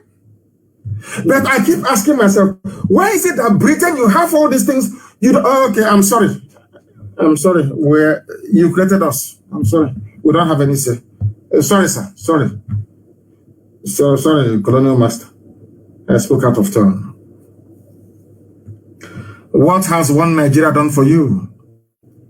One Nigeria only succeeded in giving you poverty, in giving you nepotism, bloodshed, discrimination, tribalism, just name it. At no time in the history of the Zoological Republic of Nigeria did these zoo animals called Nigerians ever sit down to discuss why they need to be together. All they do is to preach peace and unity without the ingredients of peace and unity. You come to my land and you kill me and you're asking me to be peaceful. How is that possible? And now, please, there is something that I want us to listen to very carefully. I want us to listen to this very, very carefully, please, because I want to play this if it will let me. If at all it would let me, I would like to play it. I would like to play it because it is very, very important that I play this very evening. I need to play it. Our people need to understand what is happening, what is going on. I want to play it. I do. Seriously, I want to play it. And as soon as I get it, it was an interview on Channels Television, and I want you to listen to the final detail of that very conversation. It is very, very important. The final details of that conversation is key for people to understand what I'm talking about. Now, listen. I want it is from Channels Television.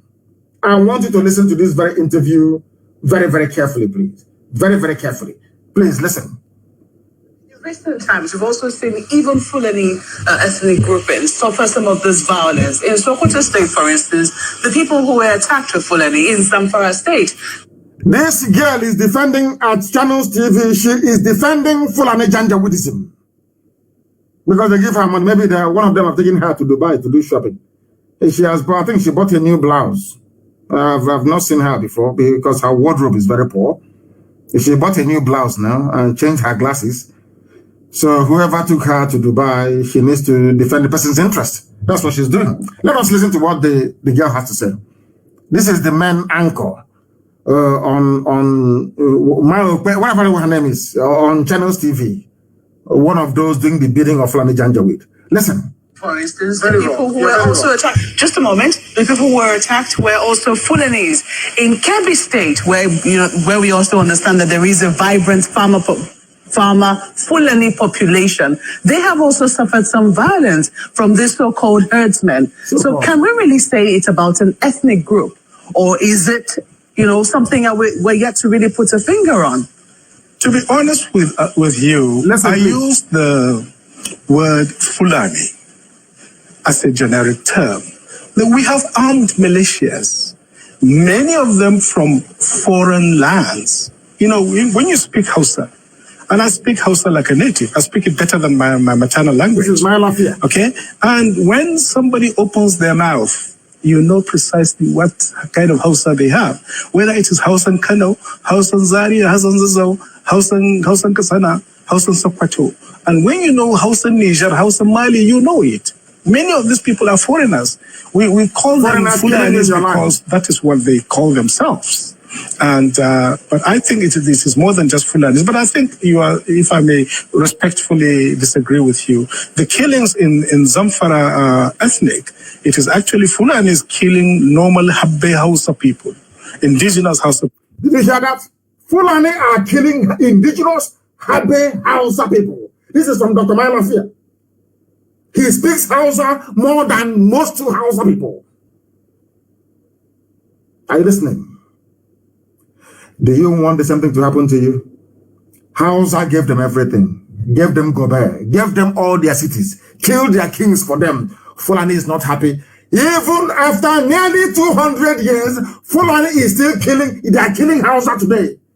They have houses. The funniest thing is that they convinced these Hausas to help them to kill their kings. And the idiots agreed. Today they're killing them. In other words, who pose at them? And those of you working for the Janjaweed, it doesn't matter what you do. In the end, they will kill you. Let us listen to this very erudite, intelligent, composed, polished, and intelligent man speaking. You know, I am drawn to intelligence. When I see people who are genuinely intelligent, I'm drawn to them. Listen to the points the man is making. Hausa is in trouble. Hausa Fulani. They are saying, let's unite. Hausa Fulani. They are killing Hausa. Fulani is killing Hausa. And then let's unite. It's something they want to do to you. Listen, please. Let us learn from those that know. Call them Fulanis because that is what they call themselves. And but I think this is more than just Fulanis. But I think you are, if I may respectfully disagree with you, the killings in Zamfara ethnic, it is actually Fulanis killing normal Habbe Hausa people, indigenous Hausa people. And Birnengwari, majority of them are Muslims, but they are Bagi people. Birnengwari, the city of the Bagi. In Sokoto? In Sokoto, it is mostly the farmers that are being attacked. In Kebbi? In Kebbi, the same thing. The farmers who are sometimes, and most times, Fulani as well. Have you ever come across a Fulani farmer? I think you're making this up, Mope. There's no such thing as a Fulani farmer. There's no such thing in the geomorphology of rural society. There are Fulani people who are settled. There are Fulani people who own land in this country, aren't there? There are extremely few, and we don't really... You can call them Fulanis, but Fulani Ngida who have lost their language and so on and so forth, we hardly even refer to them as Fulanis. He even knows the nomenclature. Fulani Ngiwa, or whatever, I don't know. This man is very bright. Listen to him, please. We hardly ever refer to them as Fulani. The real Fulanis we talk about are the pastoralists. There are settled Fulanis, of course, but many of them are clerics, Islamic clerics, they are teachers, they are scholars, and they are the aristocracy, by the way. They are the aristocracy. So those of them who are farmers are an extremely small population. Extremely small population. But they exist. Trust me, They exist nonetheless. They do exist. This is from research done by other journalists. I mean, I haven't had the privilege of doing the research myself, but I have read from other journalists who have. They have been to those places and they can identify Fulani population who are farmers and have also faced this crisis of having to deal with this so-called herdsmen. But we're talking in basic general terms. What's the percentage of those people that are actually farmers? I don't dispute. Just like, in fact, there are Biron people, there are Tiv people who actually earn cattle. And I wouldn't for that purpose, therefore, say that Middle Belt peoples are also pastoralists and so on and so forth. I mean, we should, It's called demolishing a half-baked journalist. Demolition. Complete demolition. The fact that, what's it called? I know Umahi has about 3,000 heads of cattle. Does it mean that Igbo people of Igbo, they are pastoralists? She's trying to justify the killing of human beings by saying that the Fulani should be excused. They are also, that's a stupid argument. We are also suffering. Rubbish. Absolute rubbish. Listen. Very precise, I think, in the social categorization of these people. Yes, indeed, there's nothing wrong. There would be some small percentage of Fulanis who own farms, and then there wouldn't be anything wrong with that. And that is not the issue. The issue is the scale and the genocidal level of ethnic cleansing that is going on in the Middle Belt. So this has come up again because of this in the Middle Belt. He said genocidal killings going on in the Middle Belt. The same Middle Belt and the Fulani is convinced to join hands with them to fight Biafra. That is why when I pray, I say, I can sing about let that hand they used to feed others poison. May they feed from it as well. And may they too be poisoned. The same Middle Belt, they convince Igbo man is your problem. Biafra is your problem. That is what Fulani does. Every time two of you will be fighting, they'll be busy advancing their agenda. Are you hearing it now? The Hausa gave them land, accommodated them. Today, Hausa people are being killed. During the war, they said to Middle Belt, Igbo man is your problem. Whenever you see them, kill them. They helped these people from the Middle Belt. They helped to kill Igbo people. Today, they themselves are being killed. So what goes around, as they say. Listen. It was saying, absolutely. Which some people say tends to come up every electoral cycle. The moment we're getting closer to the elections, we hear calls for restructuring and we begin to get much louder. We also seem to see some violence on the increase. Do you think they're connected? No, they are not connected. You see, Maope, the call for restructuring has been going on for a long time. And I can tell you, in all sincerity, that I myself was quite skeptical about it at the very beginning. He was a skeptic. Some of us are real Nigerian patriots. We love Fulanis. We love Muslims. They are our people. We have no issue with that. The issue we have is with this ethnic cleansing that is going on. All men and women of conscience must reject it. We must draw a red line beyond which we will not longer accept it. And this nonsense has got to stop now. We reject it in total. And the call for restructuring is just right, because if this thing is going on with such a warped federal structure that we have, then it is better to have a proper federal system so that all the ethnic so-called minorities, and the Middle Belt are not minorities, because we've done some statistics, they're up to 40 million people. They're one of the largest groups in this country, as a group. Let these people have the right to choose through a referendum which region they want to belong to. Did you hear that? Why I said, if you are in IPOB, you must pat yourself on the back. You are formidable. He used the word referendum. So the Middle Belt, what they're angling for now is a referendum to determine if they want to be with the Fulani-controlled Janjaweed Core North, by which I mean the Sharia North or not. Who brought referendum into the debate? Political debate and discourse in the zoo. It is IPOB. Are you listening to it? That is a point I want to make reference to, and you must be very patient and listen to it. You must be patient and listen to what is happening, because this Fulani journalist or Fulanized journalist, you opened her mouth to say what I've always wanted them to say. Basically, she hanged herself. Listen carefully. So people that want to come together, that believe in the secular order of the state, that believe in humanity, that believe in social justice, can come together. Those who want to introduce the Wahhabi ideology from Saudi Arabia are free to do so, chopping people's heads and chopping their arms. That should be their goddamn business.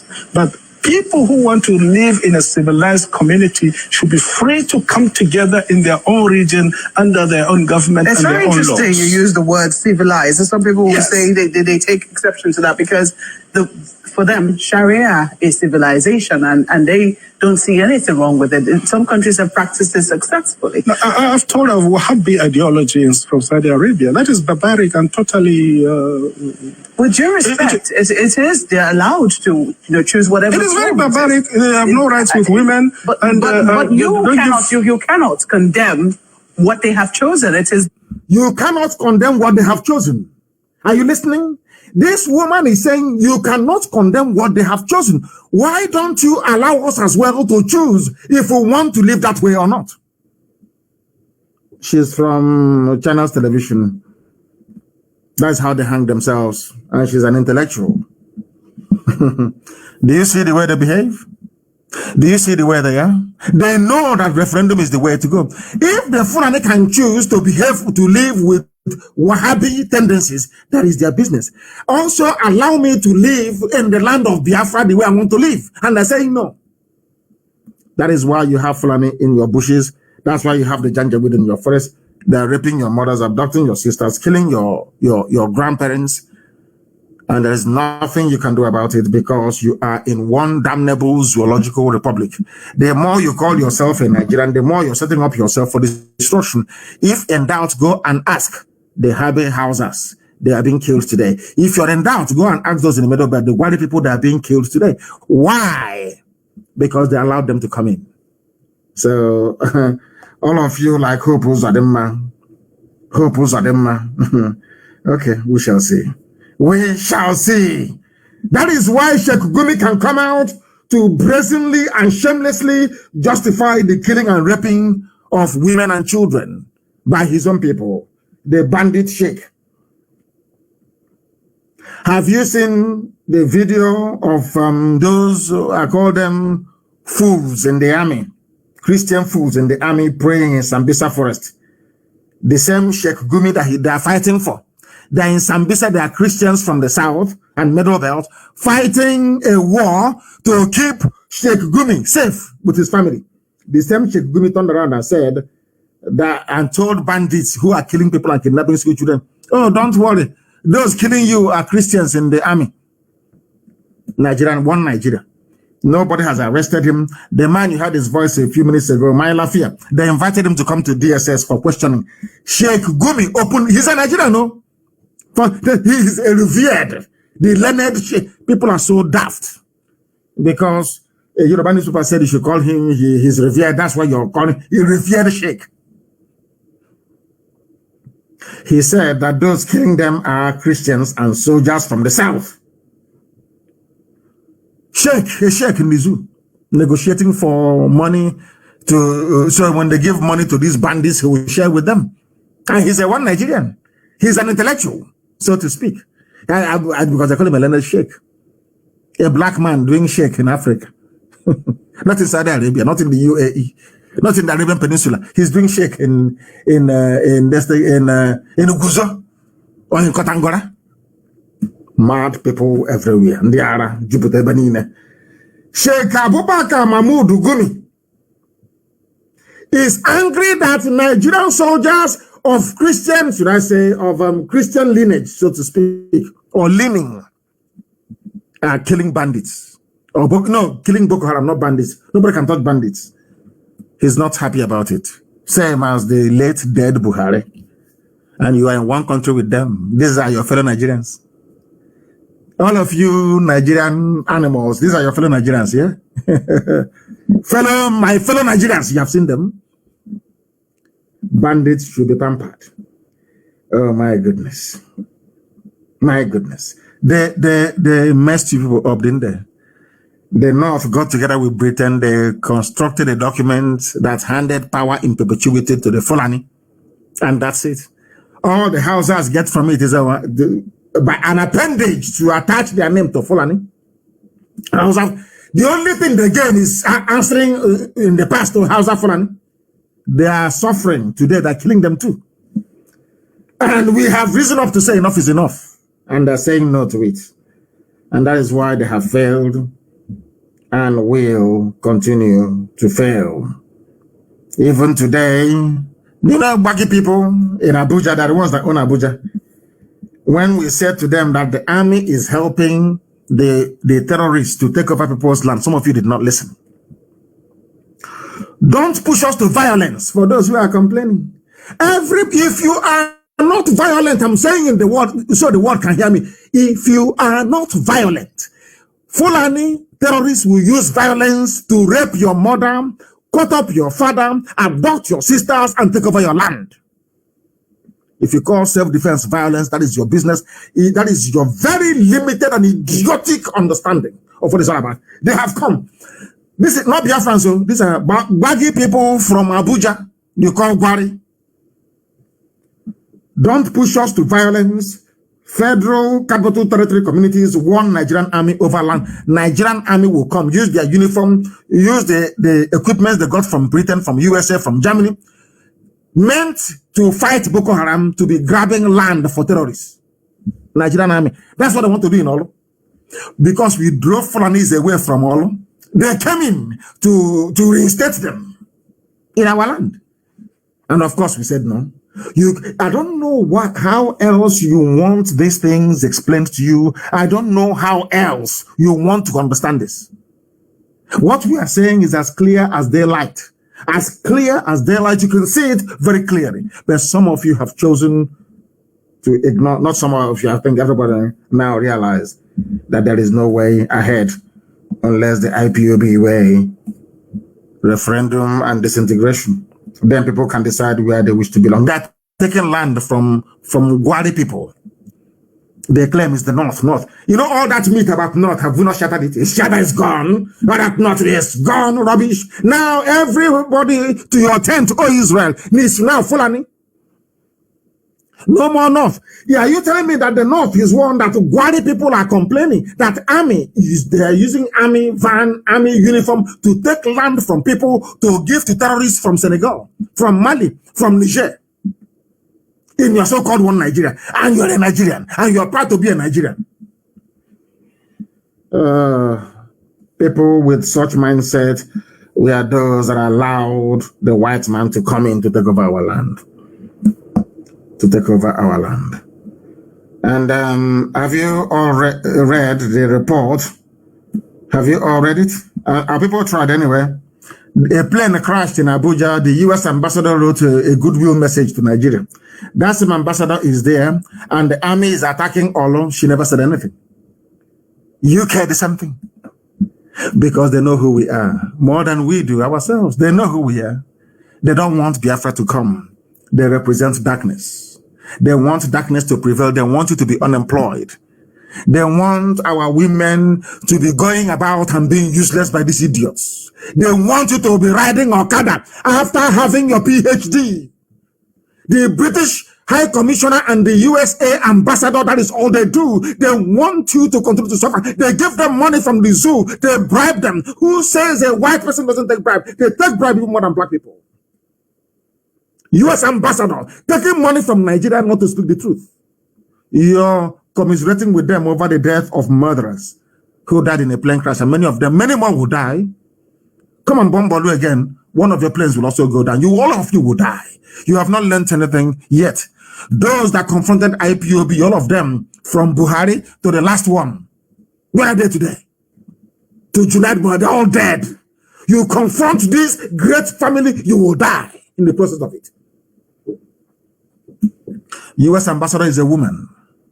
And in life, I used to think that women are more, they have more empathy. They are like mothers, they feel, they have that motherly, compassionate feeling for the suffering of humanity. They send a British High Commissioner who is a woman, a US Ambassador who is a woman, and these two people are just there. Even under their watch, the slaughter and killing of the innocent has tripled. Plane crash. So you want to commiserate, so your money will keep flowing. The US Ambassador, I'm talking to you, so your money will keep coming. A white person who is compromised. You come to Africa, wretched poor Africa. You take bribe from a very corrupt government in order to sweep human rights abuses under the carpet. And you are an ambassador. Is that your job? Is that what you can? They posted you to Nigeria to be collecting money and watching people being slaughtered by terrorists? Let me hear any of you again talk nonsense about Boko Haram or say we are going to provide support to help fight Boko Haram.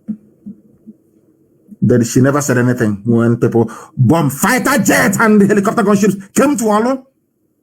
They know where the bandits are in the north. They never went to the bandits in the north. They're in Olu killing innocent people. And you as an ambassador, you said nothing. Absolutely nothing. And you're an ambassador.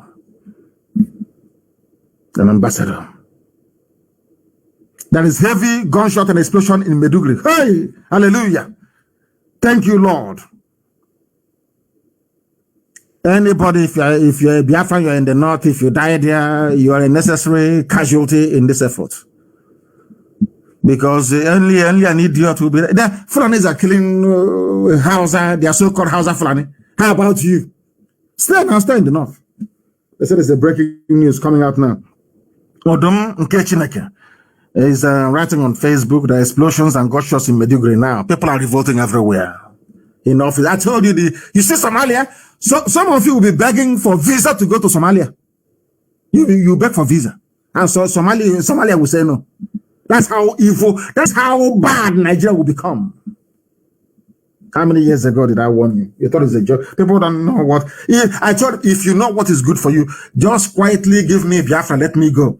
If you keep saying no, God, the God I serve will destroy all of you will be destroyed, all of you.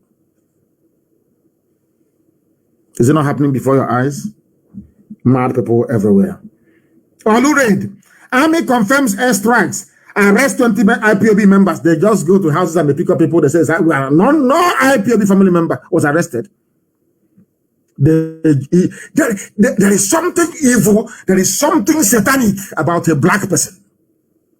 You just see somebody walking on the street, as they did in Aba today. You just start doing from jumping them and arresting them for no reason. Because you were humiliated.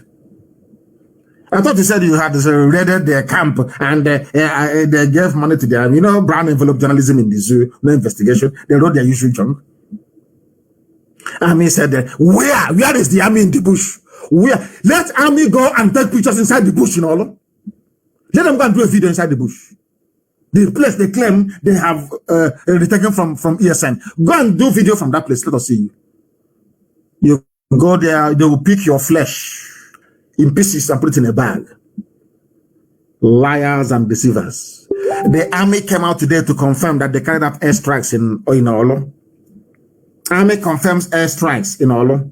But BBC, you know, people think that it is, I wake up one day and I hate somebody. No.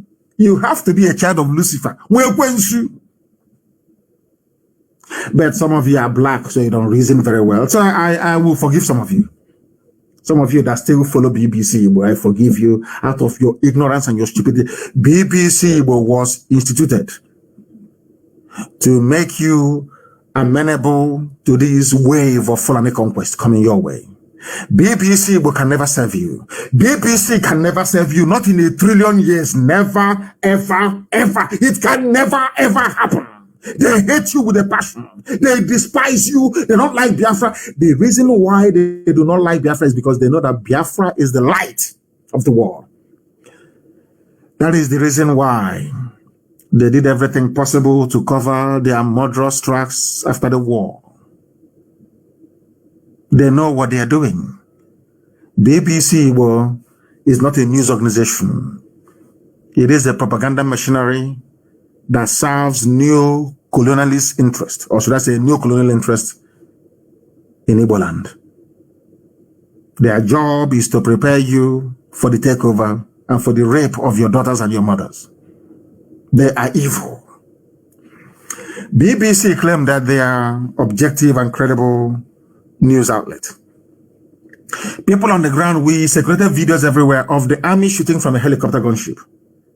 In Olo, somebody was speaking Igbo, saying, look how they have come, look at them shooting. People, children were crying. A news organization of the size and stature of BBC came out to say that nothing like that ever happened. Let us say it was a mistake. Why have they not retracted this very lie? Until today, now the army came out to say we struck in Olo. And tomorrow now, some of you will go to BBC. Oh, dear me. And on that note, of course, we have come to the end of this, I believe, electrifying lecture today. As I said to you, every 2 days we'll be live on air, unless there is an intervening circumstance that may prevent that from happening. But as always, for those who do not know, we have nothing else except Biafra.